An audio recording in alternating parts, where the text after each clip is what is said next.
Y'all, I am so excited about today's video. Welcome to At Home with Gigi. I'm Gwen. Thank you so much for stopping by.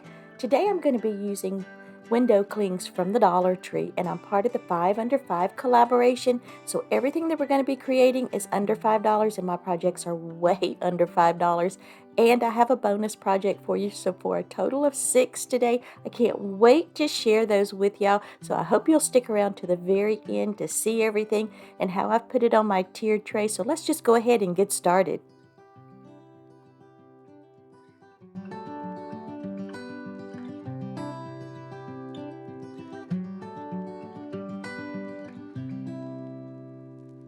To make this sign, we're going to be using this plaque from the Dollar Tree, and I've already removed the stickers from the back, and now we're just going to go in and give it 2 coats of Waverly chalk paint in the color Snow White.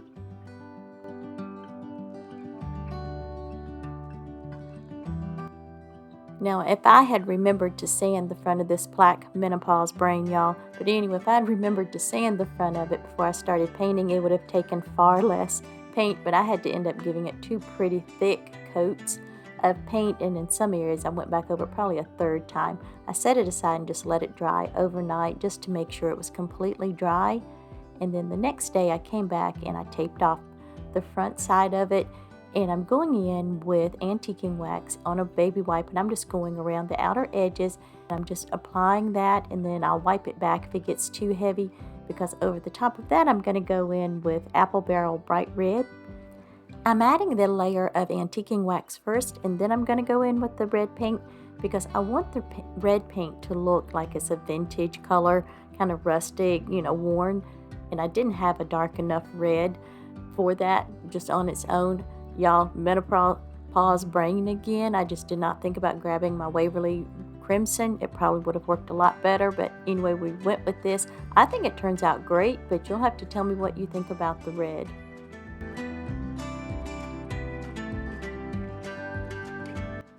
Once the paint is dry, I'm going to use my little broken ruler and a pencil, and I'm just going to draw in some faux shiplap lines. And once I've finished that, I'm going to take my finger and just smudge out those lines, just kind of lightly run it over and smudge it out. And then I'll take the tip of the pencil and just kind of run it around the outer edges of the plaque and then smudge that out as well.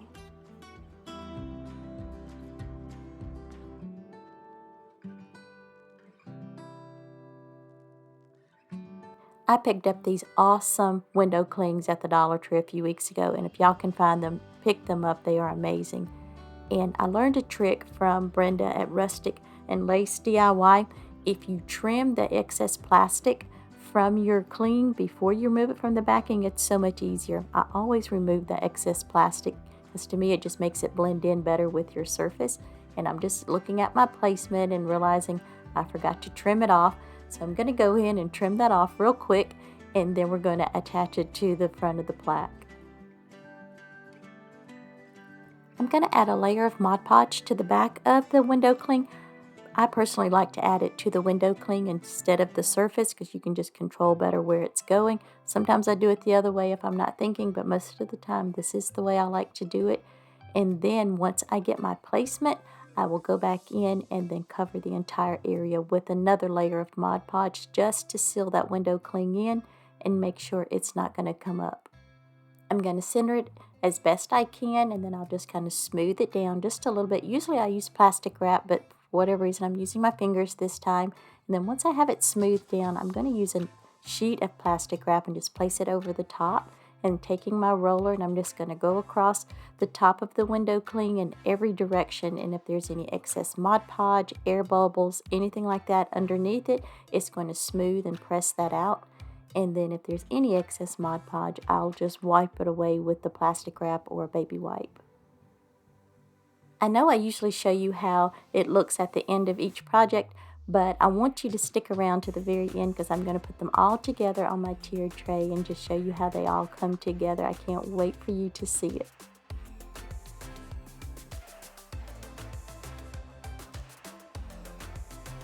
We're going to create an adorable cutting board for our tiered tray. And this cutting board came from the Dollar Tree, and I've sanded it down really well. And we're going to give it 2 coats of Snow White from Waverly chalk paint, and I've gone ahead and painted both sides just to give it a nice finished look. I've gone ahead and added a layer of Mod Podge to the top of the cutting board, let that dry, and I went over my napkin and just ironed out any of the wrinkles, and it has an added effect of making that second ply remove so easily. And you do want to make sure you remove all your plies, or else the top part of your napkin will not adhere to whatever you're decoupaging it to. And by the way, this napkin came from Hobby Lobby. I picked them up last year, so I don't know if they have them this year. But anyway, I'm just lining it up, putting a sheet of parchment paper on top, and I'm just going to use the heat from the iron to reactivate that Mod Podge. I just want to take a quick second and say welcome to all of my new subscribers and welcome back to all of my returning subscribers. Guys, I appreciate y'all so much. We are almost to that 2,000 mark, just right there. I'm about to just fall right on over it. By the time this video goes live, it probably will be over there. And when we do reach that, we're going to have a giveaway. So stay tuned for that. No, by the way, I'm cutting away the larger bits of the napkin because I'm going to use it in a later DIY. And then I'm just coming back in with my little finger sander, going all around, just removing that excess napkin. And y'all, I love this. It gives it just such a nice, clean finish.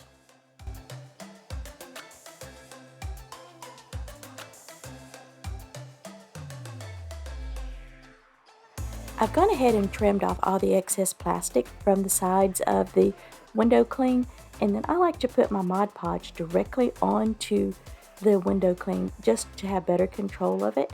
And then once I place it onto the surface of whatever I'm decoupaging it on, I go back over the entire thing with more Mod Podge just to seal everything in. And it also has a benefit of removing some of that plastic shininess of the window cling and just makes it look more realistic and not like you've just slapped it onto your project.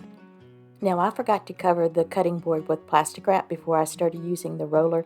You will want to be careful of that because I could have torn the napkin, but I like to use my roller after I've applied the window cling because it helps squeegee out any excess Mod Podge or air bubbles that might be up under there. And again, it just flattens everything out and just really makes it appear to be a part of your surface.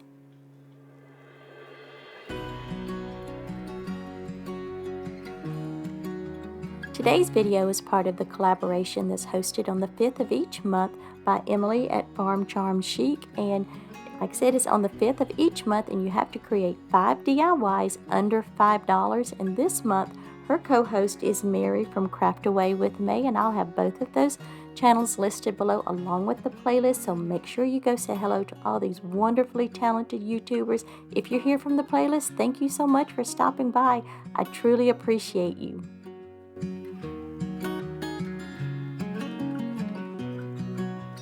We're going to use this mason jar for this project, and we're going to remove all that junk on top, sand the life out of it, and give it 2 coats of Waverly chalk paint in Snow White. I'm going to use a baby wipe and just apply a layer of antiquing wax all the way around the outside of the jar.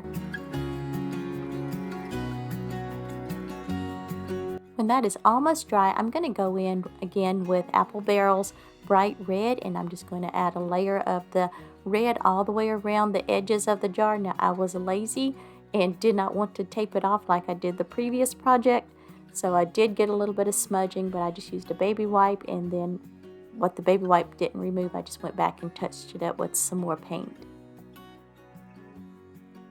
I went ahead and taped off the top of the jar because I want a nice, clean, crisp line there, because we're going to be creating a faux galvanized lid for the jar. And to cover up this white base, I'm going in with Pewter Gray from Apple Barrel. All the paints we're going to be using for this is from Apple Barrel. The lighter gray is Granite, and then the black is Pavement. And I have a little bit of white acrylic paint from Apple Barrel, just in case we need it. I started out with the makeup sponge, but that just wasn't giving me the solid coverage I was looking for, so I switched over to a paintbrush. But whenever we start to create the galvanized look, I am going to go back to using just those little cheap makeup sponges from Walmart or Dollar Tree, I think. But I've done this 2 or 3 times, and I do it differently every time. There's no right or wrong way to do this. Put the dark base down, and then I'm going in with the lighter gray, and I'm just pouncing that all over the lid, and then I'll go back over that with a little bit of the Pavement, and then I'll just rotate back and forth. I even add in a little bit of the white And if I get too much of one color, then I'll just take the other color and just go back over that. And then I just rotate back and forth until I get the effect that I'm looking for. I'm going to take my well-loved stencil outside and give it a coat of the spray adhesive, and then we're going to bring it back, and while it's still tacky, we're going to attach it to the top of the jar. And I'm just lining it up as best I can, and then I'll smooth it out to make sure it's really adhered to the jar. Don't worry, it will come back up. I learned this trick from Deirdre at Our Upcycled Life, and I'll link her channel below, but I'm sure everybody knows who Deirdre is. She's amazing. I'm using the color Admiral Blue from Apple Barrel and one of those cheap sponges from the Dollar Tree, and you'll want to try to tap off as much of the excess paint as you can. I got lucky, and you'll see when I pull this up I didn't get any smudging, but one time I did forget, and Lord y'all, I had a loaded sponge of paint, but I was able to just keep tapping it. And you want to just pull your sponge straight up and down, and not drag it across the stencil. I find that works best for me. Y'all, this is the perfect technique to use for little projects like this where you can't tape your stencil down on all sides, and I did not have any bleeding at all. Isn't that amazing? I love this. We're going to add a window cling to the front of the jar, and this one came from the Dollar Tree. Just going to go ahead and cut it out and then just remove any of the extra plastic around, and then I'm going to add a layer of Mod Podge to the back side of the window cling, and then we're just going to attach it to the front of the jar.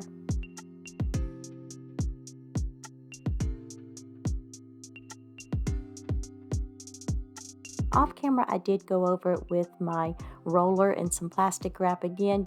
That's just something I always do with the cling wrap, just like I always cover it with Mod Podge, because to me it makes it look more realistic and not so plasticky. And it just makes it look like it's actually a part of the surface that you're attaching it to. I'm just going to attach some twine to the back of the jar with a little bit of hot glue, wrap it around the neck about 3 times, and again hot glue the other end to the back of the jar and add a little bow. We have done quite a bit to this little jar, and I think this is going to call it finished, but y'all got to tell me what you think when you see it at the end, so don't forget to check it out.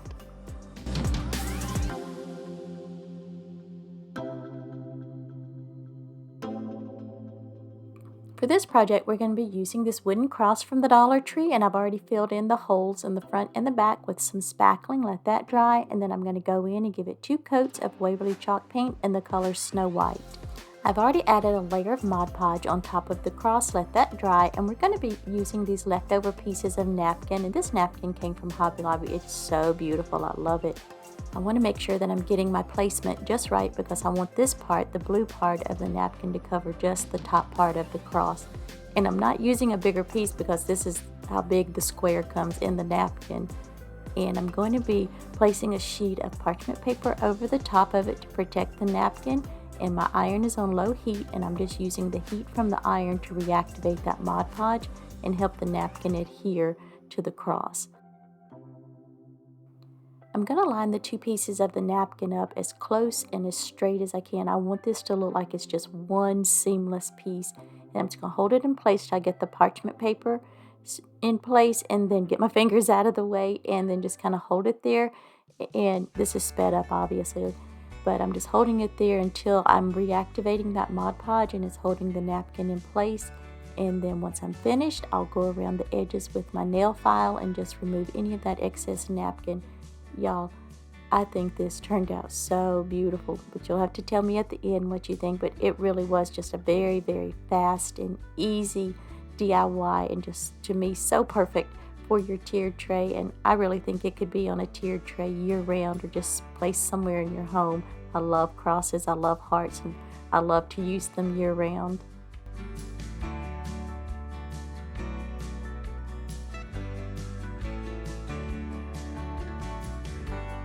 I'm going to use the blow dryer and the scraper to remove that little heart and save it for later. I've already removed all the stickers, gave it a good sanding down, and give it 2 coats of Waverly chalk paint in Snow White.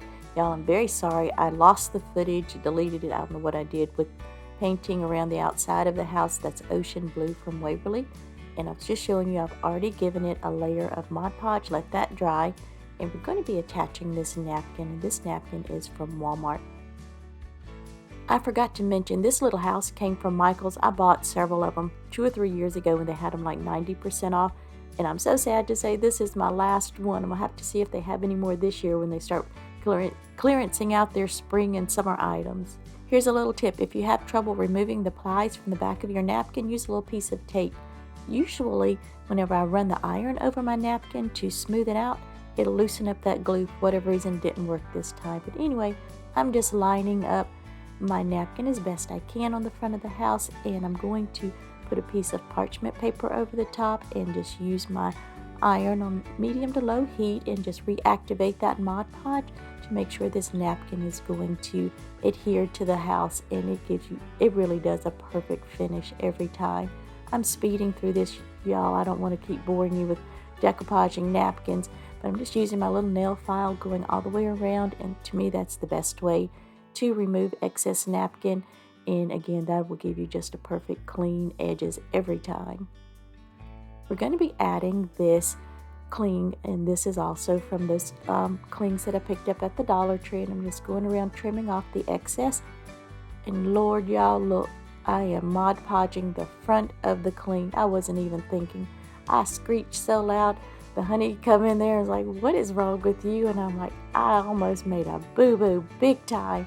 Anyway, I'm just wiping it all off, and that's the good thing about using window clings. You can just wipe it off.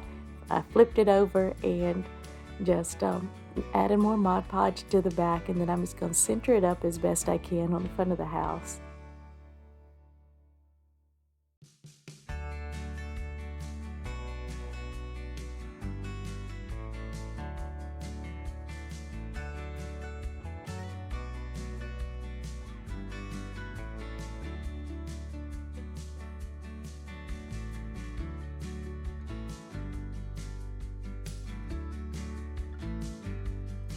I do want to add a little bit of embellishment to the house. I'm keeping these pieces just relatively simple and clean, but I'm going to be wrapping some twine around the top about 3 times, I believe, and then I'll hot glue it again at the back.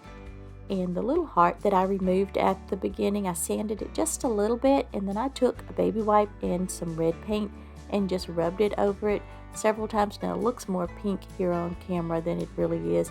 I kind of wish I'd gone over it a couple more times, but well, I was afraid I'd mess up the napkin if I attempted to do that after I'd placed it, but I think it's still really cute.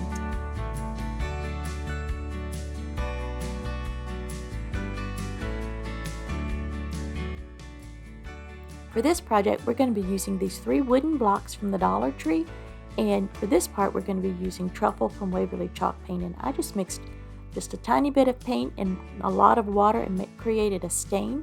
Brushed it onto each of the blocks, let that dry, and then we're going to go in and give them each a coat of Ocean Crimson, and I have plaster there on the table, but I switch it up to a different color, and I'll tell you more about that in just a moment. But all of these are Waverly Chalk paints, and I'm just giving each of them one single coat. Now I started out with plaster, and I was like, oh, that's just not quite the color I'm going for, so I went over that with Rust-Oleum's Linen White and liked that color much better. Once they had dried, I'm going to hit the edges with my finger sander and just remove some of the excess paint. I want a little bit of that wood to show through and where I had stained it with the truffle, and I want it, of course, to look distressed and a little bit worn. Now the white piece, I ended up having to use a baby wipe just a bit. I guess it's because I had put the plaster and then the white, or the linen white, over it. It just wasn't removing as much paint as I had wanted with my finger sander. So after I used the baby wipe, it did give it a bit more of the distressed look that I was looking for. Also, I need to order some more of the little sanding pads because I only have just the very fine grit left. And that probably would have helped if I'd had a little bit more of a heavy-duty grit when I was sanding these. We're going to be adding the letters USA to the front of the cubes. Now these came from Walmart, and I've had them for years. And I was in there a couple of weeks ago and saw some that was very similar to them. I don't know if you can tell on camera, but they're raised kind of puffy letters, and I love them. They're so easy to work with, and they're very, very sticky. The only problem that I had with this is, as you can see, the red and the blue is very dark, and then I'm adding the black letter, so it just did not show up whenever I was filming the final reveal. So I came back with my paint pen, and I'm almost empty on this paint pen, and this came from Amazon. They are absolutely amazing. I'll link them below for you. And I'm just going over the U and the A, and it actually worked out really well that the paint pen was almost dry, because it gave it kind of a worn look as I was going over it. And y'all gotta tell me when you see it in the final reveal, and I think it just give it that just aged vintagey look. So again, whenever y'all see it at the end, tell me what you think. Should I have gone over it with the paint pen or just left them black?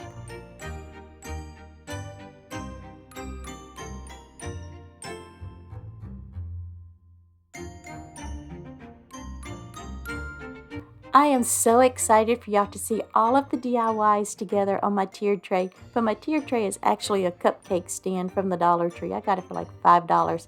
But I think it needs to be white, not this off-white. But anywho, back to my DIYs. I just absolutely love them. The USA blocks, I love those. I think I did the right thing painting the U and the A white. Y'all tell me your thoughts on that. The little house.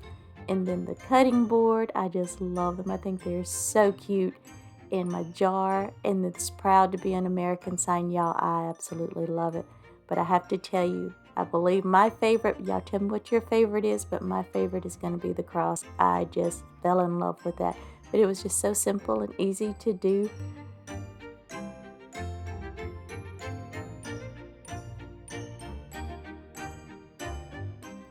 Thank you again, Emily and Mary, for hosting this amazing collaboration. Guys, thank you for being here. If you're not subscribed, I really hope you'll consider hitting that subscribe button, because I'm almost to that 2,000 mark. And once I get there, I will have that giveaway to say a great big thank you for supporting my channel. If you would like to see some more patriotic DIYs, I'll list that right here, or link that right here on the screen. And I'll see you soon.